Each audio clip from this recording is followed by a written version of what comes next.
2019. I know already, eh? How time flies. How did your 2019 start? Was it good? Yeah, well, I was drunk when it started. It started pretty good, and it's got progressively shitter since then. We'll discuss that at the end of the video. First, though, let's talk about the chase. In the world of television, losing one's shit is generally frowned upon, and most television producers will actively work to avoid it. Producers on the British quiz show The Chase seem not to be aware of this rule, since they spent a considerable amount of their time actively fucking with host Bradley Walsh. So for the poor unfortunate people who've never been able to witness the glory that is The Chase. Oh man, it's a fucking good show, innit? We're not taking the piss, this show's great. I watch it all the time online. I spent my entire Christmas getting pissed watching The Chase. When I'm not watching the Gordon Ramsay clips that YouTube recommends because of you, Because I'm this watching. channel is only subscribed to Gordon Ramsay.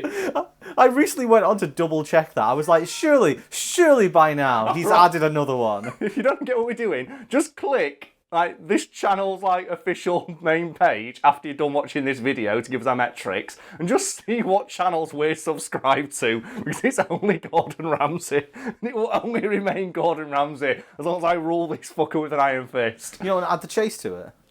If it's got an official YouTube channel, it's getting fucking subscribed to after this, don't worry. But yeah, if you've not seen The Chase is a British quiz show. I think there's an American version.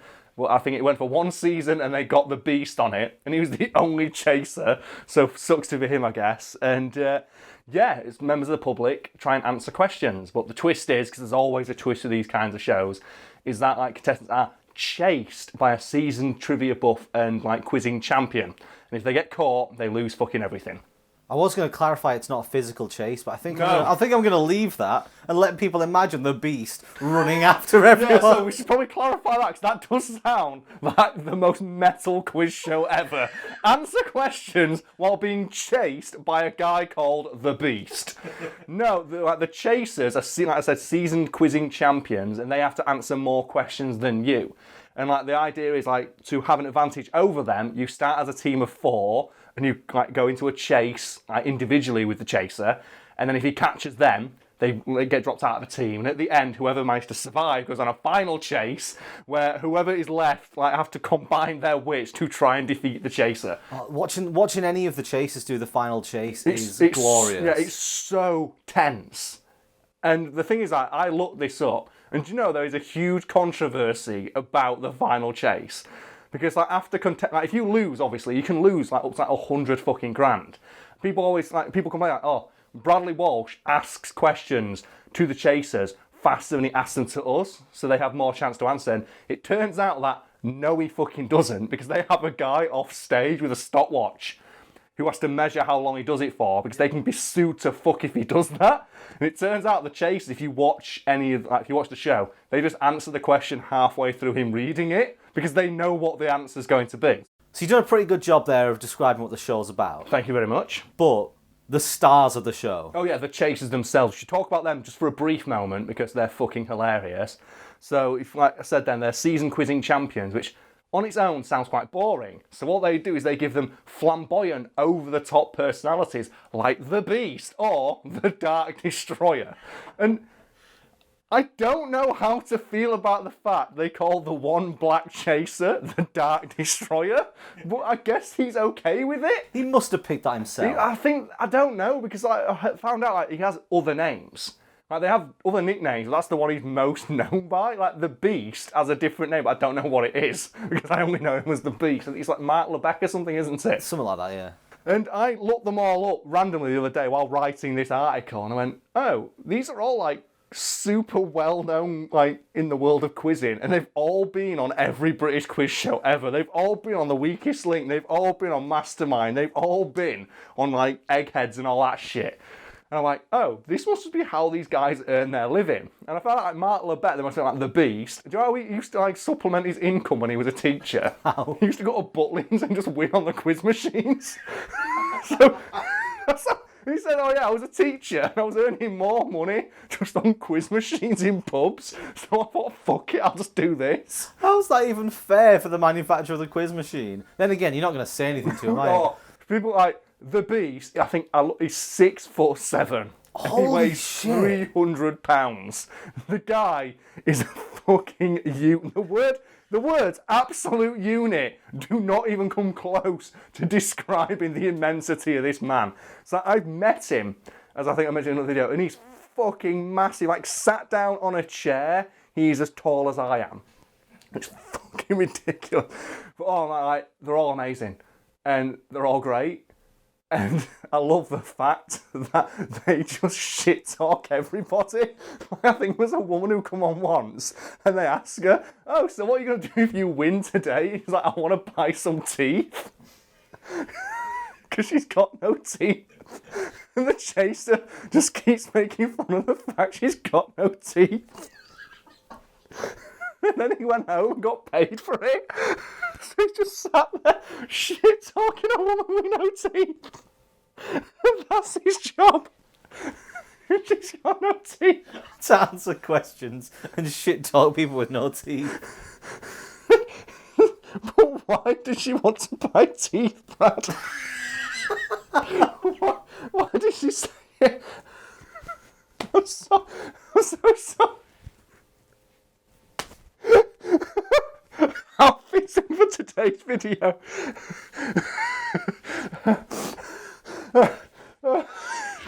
Why she wants to buy teeth. You alright? It's just so stupid. Why? If you've got no teeth, why would you not want to buy some teeth? Oh my goodness. If you didn't have any teeth, you'd be like, I want to buy some teeth as Talking well. about teeth. Oh my god. Why do I choose to do this to myself? Right. Let's go. Oh my goodness. Oh, that's going in, isn't it? Because we're talking about, Bradley, I feel for you, man. Bradley Walsh, not you, Brad. You've got to edit this shit. Teeth aside, the show initially got off to a quite rocky start, and despite the best efforts of the cast, reviews for it weren't that great. That all changed, though, in 2011, when host Bradley Walsh absolutely began to lose his shit at the question, in what sport does Fanny Schmeller compete for Germany? So the Fanny Schmeller incident has since gone down in the annals of British quiz show history as just fucking top tier midday entertainment. Like, it cannot be topped. And like, if people are watching this and thinking, why is it so funny? It's just, Brad put the clip in, like, just then. But you've not seen for how long Bradley Walsh actually loses shit. My favourite bit is, it's not even when he laughs, it's when he's trying to stop himself laughing, and his face turns in on itself like Homer Simpson sucking on the super sour, like, mega lemon ball. It's like that. And you can just tell, like, in his head he's going, I want to get fired. And he's asking himself, is it really worth my job to laugh at this joke? And it reminds me a lot of the scene in Monty Python, Life of Brian. Yeah. The biggest dickus scene. Because do you know why you see like the guys in the background stifling laughter? That's because they were told by the director, if you laugh during this scene, you're fired. Like, he told them straight up, if you laugh, you're fired. That's it. I get someone else. You're never working on this set again. And that's why they're in the background going like that.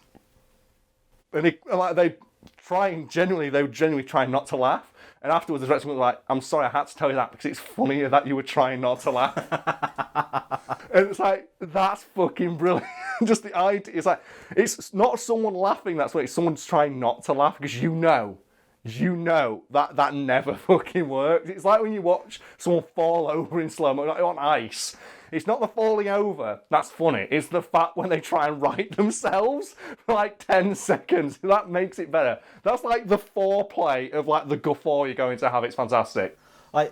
I can't put enough clips in for people to like fathom this. You need to watch the full thing in its entirety. Brad will link the full clip. Which, like, obviously, we'll get copyright struck to shit if we put the entire 3-minute long clip in, but go watch it. Trust me, it's like it's up there. We've got one of the best videos on the internet for making people laugh. Like, what's yours for one of them? Fuck it. Because the one I always tell people go watch is Concrete Buffer Gone Wild. So if you just want a good, hearty laugh, go onto YouTube right now and just type in Concrete Buffer Gone Wild. Because it's just a concrete buffer just spinning. And there's some guy filming it from his window. It was like 14 workmen there going, And they keep like trying to slap it with like sticks to try and stop it. And they like narrate it like a nature documentary. It's like, oh, it's now angry and mad. And they try to blind the machine. I've actually got another one for you. Oh, okay. Yeah, I've been waiting to find a way to use this footage I have of you. All right. Is it Doggo Force? It's Doggo Force! Right, so I don't know who this guy is, but some legendary big dick hero on the internet made a video that's just like dogs barking set to Dragon Force. And apparently it's a couple of years old, but I wasn't aware of it. And then someone randomly sent me it while I was in this house, in this very room, in fact, just having a drink after recording. And I played it, and Brad can confirm, because he's going to put the clip in, I absolutely lost my shit. I couldn't move. I threw my phone across the bed, so I was laughing that hard. And now he's going to put the clip in and embarrass me even more, so thanks for that, mate. Getting back to Fanny Schmeller, the question understandably put Bradley Walsh on his fucking ass, and the show ground to a halt for several minutes as he tried to compose himself. If people aren't aware as well, this wasn't like an outtake. Oh, no. Like, Bradley Walsh corpsing, like the industry term for like just losing your shit, like, it wasn't an outtake or like, a gaff. They left it in the show and aired it as part of an ordinary episode. And it immediately went viral, and like websites across the internet started sharing clips of it. And apparently the producers found it so funny because the audience laughed that hard, they decided to just put it in virtually unedited. So the entire like 3-minute section of him just completely losing it made it into like a show. And they aired it, and that's when the show started to get awesome. That was its growing the beard moment. Yeah. Oh, man. If we made this video first, we could have called it the Walsh losing his shit moment. The losing your shit. So what do you mean that was the start of the show getting awesome? Well, after this clip went viral, a lot more people started tuning in to The Chase to see more instances of Walsh losing his shit. The problem was, obviously, that was like a one-off moment, and like the producers weren't happy with that, and neither were the question setters for the show. So they decided, you know what would be really funny? Let's just start putting in really like rude sounding answers and innuendo laden questions to try and catch him out. Which is why after that moment went viral, almost every single episode after it has at least one instance of a question designed specifically to make Bradley Walsh laugh. So the Fanny Schmeller one, that cannot be topped. That is up there. That is the miracle tier guffaw moment. But there must be another personal favourite for you in terms of like laugh moments on The Chase. Oh man, Gobbler's Knob was good. I don't even know that. I was going to say the red knob starfish. That's not the one that made him laugh. It's like, which one of these is not a real species of starfish? It's like ordinary sounding starfish, red knob starfish, chocolate starfish. And Walsh, again, absolutely loses it. And it's fucking brilliant. Remember as well, Dick Tingler. Oh, Dick Tingler, that Willy Whacker. People probably went, these are genuine questions they got on a daytime British TV quiz show. It's not even just the questions as well. He breaks down other things other people say as well. Well, that's the thing, because like the producers and even the chasers themselves have said like one of the reasons the show is so successful is because of Walsh as a host. And not even that he's a good host, it's him laughing that makes the show great. It's the fact that he can break that fourth wall. It's the fact he does occasionally, like, his facade breaks down, because viewers enjoy that and find it funny. So even they get in on the action. In later seasons, they just start taking the piss, like that poor woman with no teeth. Before you carry on, right? What's the teeth story? Like, you laughed so much, I didn't even hear half of it. Oh, it's a woman went onto The Chase, and they act like her. She wanted to use her prize money to buy teeth. Yeah, and The Chasers made fun of her for not having any teeth. Well, I mean, I'd buy teeth if someone made fun of me. He was like, oh, you got a 30 grand prize fund, you can buy 30 teeth for that. And she's like, teeth don't cost £1,000 each. It's like so dumb. But yeah, oh man, The Chase is getting the action, and The Governess is the one. So I watched so much like The Chase over Christmas, because I think one of the shit like digital channels had Merry Chasemas. So it was just Chase all day. So I was getting pissed watching that. And The Governess is so funny. Like, is it Anne Haggerty or whatever she's called? Like, she is fucking hilarious. Because there's a great thing, I think there's a celebrity special where one of the celebrities was called Dick. And, oh, don't worry. The joke that you're thinking about, audience, definitely got made. And it was made by the fucking Governess. Where she came back on stage after, like, Dick got sent out and said, oh, you look pleased with yourself. She goes, well, I'm always happy after I've got some dick. And everyone loses It's fucking... And the best bit is as well, this being British TV, it's innuendo so no one cares. Hey. Well, I think it's fair to say that British people have a generally more risque sense of humour than other nations, because we have carry-on films on in the middle of the fucking day. You can watch, like, fucking, who is it now? Peggy from EastEnders get her tits out at 3 PM on Christmas, on Christmas Day, just after Queen's speech. No one gives a shit. Man, you watch carry-on films, and obviously, like, on the one hand, they seem so inappropriate, but on the other hand, you're like, well, they're not really saying anything. No, it's pure, it's all innuendo. Incredibly good innuendo. Yeah, well, it's not incredibly good, is it? Because good innuendo, you shouldn't notice it, but okay. It's like, I'd call that, it's the whole thing about Julian Clary, which the way I heard him described once by another comedian is like the master of a single entendre. Because there's no, like, subtext to what he's saying, he's definitely talking about dicks. And that's what I say carry-on films are like. Walsh has since gotten wise to this tactic and reportedly has to steel himself before every round of questioning so he doesn't get caught out. And you know what? He still fucking does. Amusingly, other contestants, and as noted, even the chasers themselves have since gotten in on the action, trying their damnedest to make Walsh laugh, usually with great success, which isn't surprising considering the entire format of the show has been tilted ever so slightly to make fucking with him just that much easier. Why has she got no teeth? I don't know why it tickled me so much. Just the image, just this awful, like, I've got no teeth. Just the beast going, you can buy some new ones with this money. And she's like, don't be rude. Don't be rude. He's like, well, you got no teeth, love. Have it. It's perfect. Oh, right, here we go. I watched a clip online, actually, of the chase, when, I think it was when I was doing the research of the video where you mentioned it. I was just watching loads of chase clips. And there was one where there was a celebrity chase, and the grand prize pot was 100 grand. And the chaser wiped the floor with them.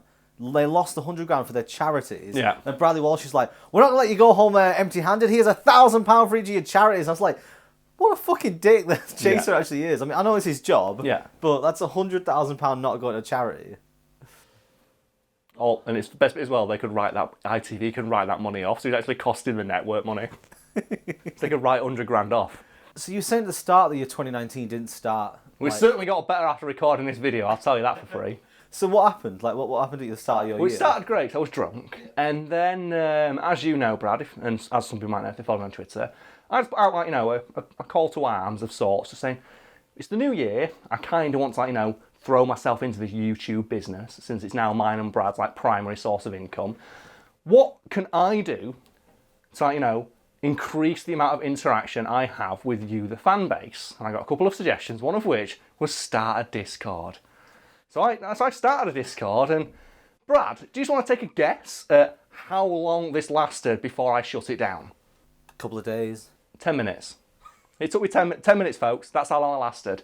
10 minutes before it got full of just racist memes. I gave up. Immediately. It's such an odd thing to just be flooded with. Immediately. It was minutes. I deleted it straight away. I'm sorry, guys. So there's no official Fact Fiend Discord. But then, obviously, like, you know, God loves a trier. So I thought, you know what? Let's give it another go. And someone reached out to me and said, oh, I've set one up and I've put some, like, moderation in place. I thought, okay, maybe this will work. Maybe that's my problem. I'm not very technically minded. That's why Brad edits these videos and not me. And I said, okay, let's try this again. Do you want to guess how long that second moderated Discord lasted before it got shut down? 20 minutes. 4 hours. So you're a bit under that time. Do you want to guess why it got shut down? Was it racist memes? Yeah, it was full of racist memes again. Again, immediately. And then I found out after that fact, one of the people running it was a huge racist. Some, like, 16-year-old racist meme lord who then called me out on Twitter for highlighting the fact he's racist. I don't know why, because someone else in a private Discord who was a part, I don't know how it works, but someone just said, oh yeah, here's that guy who set your Discord, here's a load of screenshots of just him using the N-word and then being racist. So I thought, oh, let's put these on Twitter, you know, it's a laugh, innit? And I blocked out his name because I'm not a dick. And because he was using his own publicly searchable name to do all these racist things, and I thought, well, I don't want it to ruin his fucking life if he ever gains perspective. And then he started talking in the group where he was being racist about the fact I was calling him racist and how unfair it was for calling out his racism because I didn't give any context to his racism. So the guy who was like screenshotting it all sent me a load more. It was just like, oh yeah, here's like literally 100 instances of him using this word because you can just search by name and by keyword. Here's just 100 instances of him using the N-word as an insult. And oh, context. So I don't mean that's reflective of Discord as a whole or the fan base. I just found it very strange that it was just so with the best of intentions. Like, Brad, you've known me long enough now. I'm not a mean guy. Well, I try very hard in regards to, like, they don't look like we try hard, but I really do. I really do care about how, like, our content is perceived. I remember when setting up a Discord was first presented to us, and I remember you saying to me, it's not something I really want to do because I think it's going to devolve into something crap really quickly. Yeah, because that's the nature of the internet. Unless it's so heavily I was moderated. surprised when I was scrolling through your tweets, and I started at the start, and it was like, we're going to set up a Discord, and I was like, I see Karl's actually, he's going to see what happens. Like, and 10 minutes later, and I kept scrolling up. Oh, it's like... To put this into perspective, I didn't know it existed until it was gone. Yeah. I got a load of messages the next day saying, oh, I'd really like to do you want to try again? No. No. Never ask me again. I don't want anything to do with that fucking website ever fucking again. I've been burned twice in the space of an evening. I was so upset the next day. I thought, I tried to do a nice thing for everybody. I thought, wouldn't it be great if people just come in and like just share their favourite like moments and videos, or just share like shitty memes that like might have been inspired by videos or whatever. And it immediately just devolved into racism. So I can't believe I have to say this. If you are a racist and you are a fan of the channel, fuck off. Just fuck all the way. I don't care. I don't want your views. I don't want your money. You can fuck right off. Well said. Yeah, and it's weird though, that as far as I'm aware, I'm the only big YouTuber who's ever said that. Have you ever, in your time online, heard of a big YouTuber going, please, right, they usually say, please don't be racist. They usually say, please just try and be nice. They never say, straight to camera, fuck off. So yeah, that was my new year, just getting a glimpse into the seedy underbelly of the internet and a part of like the channel's fan base. I was probably better off not knowing it existed. So yeah. Bradley Walsh pretty funny though. Yeah, That's cheered me right up. We've got to do 2 more of these a day as well.